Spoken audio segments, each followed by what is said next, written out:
आ रही है माँ? माँ आ वैसे रही है। एक बच्ची थी जो हमारे पास जब भी आती तो पहले हमें धोख मारती, और धोख लगाने के बाद जितने भी पास बैठे रहते उनके भी पांव छूती। मैंने बच्ची से कहा, बेटा आप इतने रेस्पेक्ट से पेश आती हैं, सबको आप बोलती हैं, अगर आपको कोई टॉफी दे तो आप पहले पास में बैठे हुए बच्चे को खिलाती हैं, फिर आप खाती हैं। आखिर इसका कारण क्या है? वो बोली, गुरुजी खास बात नहीं है इसमें। मेरे घर में सभी लोग इतने ही आदर से बोलते हैं, सब ऐसे ही हैं। घर का, परिवार का यह संस्कार हमारे भीतर रहना चाहिए। हम भी बोलें, रेस्पेक्ट बोलें, जब भी बोलें पूरे आत्मविश्वास के साथ बोलें, बगैर किसी डर या झिझक के।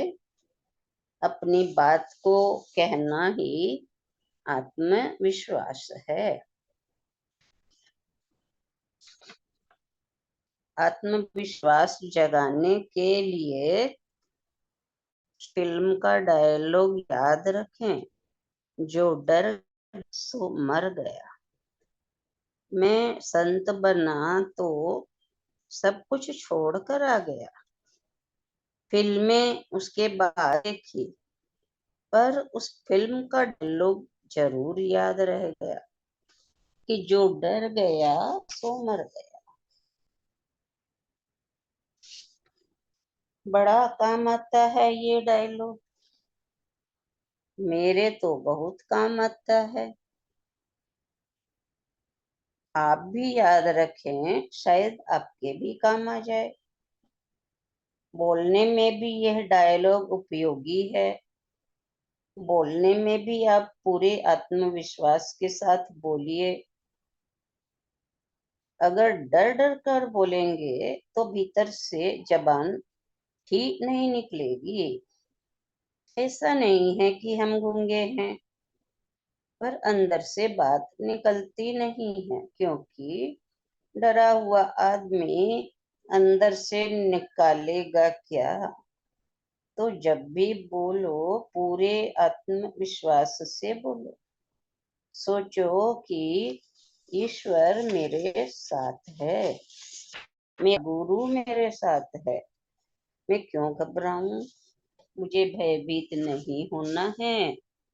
डर से बाहर निकलो तो ही जीत है।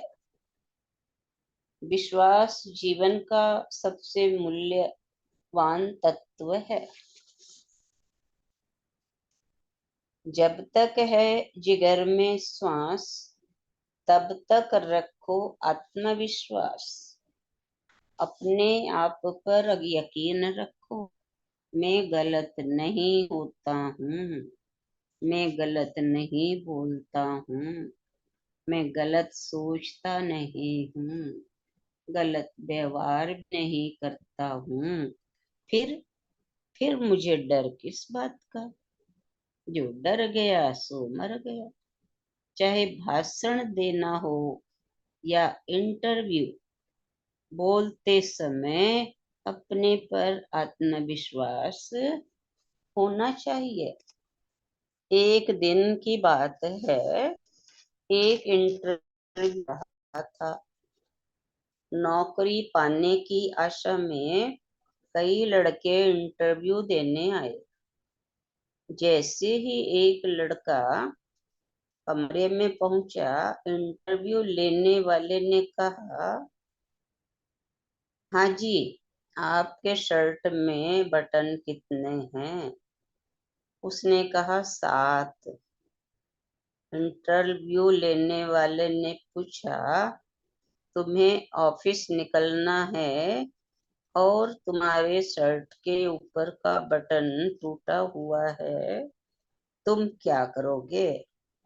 उसने कहा, सर, नीचे का बटन खोलूंगा और सुई धागे से ठीक। बोले, अगर उसके नीचे का भी बटन टूटा है तो? बोला, सर, नीचे का एक और बटन निकाल कर ऊपर लगा लूंगा, शर्ट को पेंट के अंदर डाल लूंगा। इंटरव्यू लेने वाले ने पूछा, फिर भी तुम्हारा एक बटन और टूटा हुआ है तो? बोला, सर, इसमें चिंता की क्या बात है, पुराना शर्ट खोलूंगा और नया पहन लूंगा।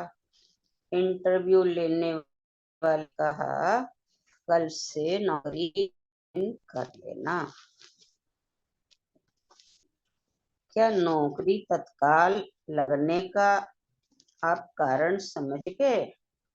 क्योंकि उसने आत्मविश्वास पूर्ण जवाब दिया। जहाँ पर आत्मविश्वास पूर्वक जवाब दिया जाता है, वहाँ आगे की कहानी अपने आप क्लियर हो जाती है। तीसरा स्टेप, हम अपनी वाणी में दूसरों की प्रशंसा करने की आदत डालें।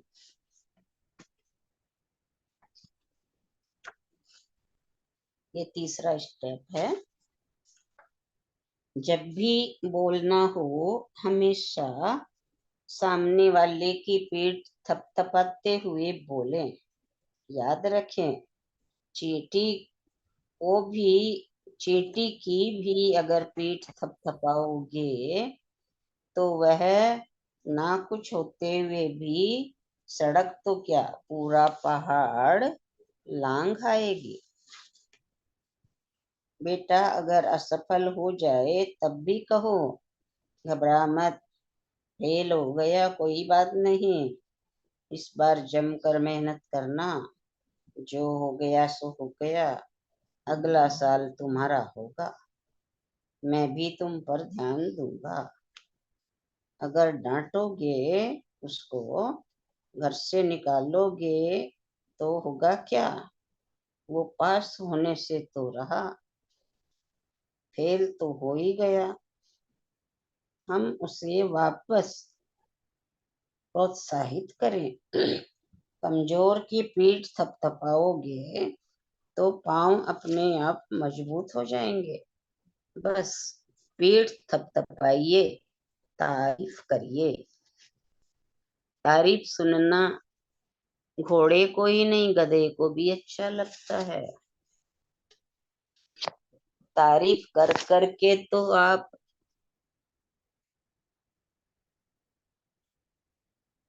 तारीफ कर करके तो आप नकाम में, मतलब जो बिना काम का आदमी या बहू, उससे भी फायदा उठा लेंगे।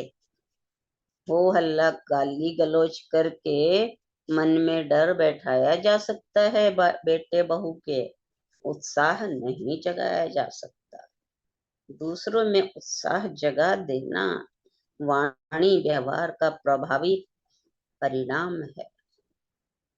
अगला बता रहे हैं, जब भी बोलो हमेशा श्रेष्ठ बुद्धि का इस्तेमाल करो। जब भी बोलने का मौका आए तो जो मन में आए उसे बक मत देना।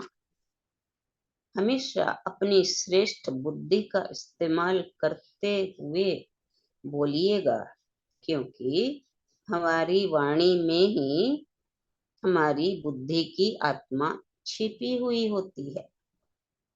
हमारी वाणी के द्वारा ही पता चलता है कि ये आदमी कितना बुद्धिमान है और कितना बुद्धू है।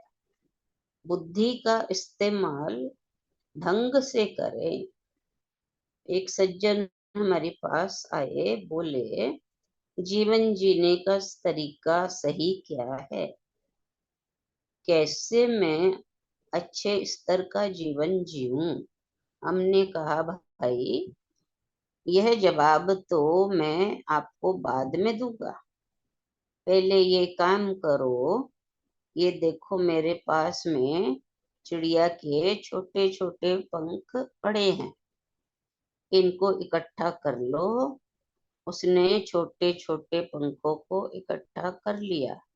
बोला, अब क्या करना है? हमने कहा, इनको ले जाकर चौराहे पर छोड़कर आ जाओ। गया, वे पंख वो वहां छोड़कर आया। लौट कर आया तो बोला, अब क्या करना है? तो कहा मैंने, अरे भाई गलती हो गई, वे पंख उपयोगी थे, वापस जाओ और इकट्ठे करके ले आओ। वो पहुंचा तो पंख मिले ही नहीं। चौराहे पर कोई पंख मिलते हैं क्या? सारे हवा में उड़ गए और फुर हो गए। एक आध पंख बड़ी मुश्किल से लाया। बोला, साहब वहां से तो सारे पंख उड़ गए। मैंने कहा, यही जीवन जीने का सही तरीका है कि बोलने से पहले 4 बार सोचो, क्योंकि बोला हुआ शब्द चिड़िया के पंखों की तरह होता है। निकल गया तो निकल गया, उड़ गया तो उड़ गया, उसे वापस समेटा नहीं जा सकता। तुलसीदास जी ने कहा है, तुलसी मीठे वचन से सुख उपजे चहुँ ओर, वशीकरण ये मंत्र है, तजिए वचन कठोर। इतना ही पढ़ेंगे और बाद में लेंगे।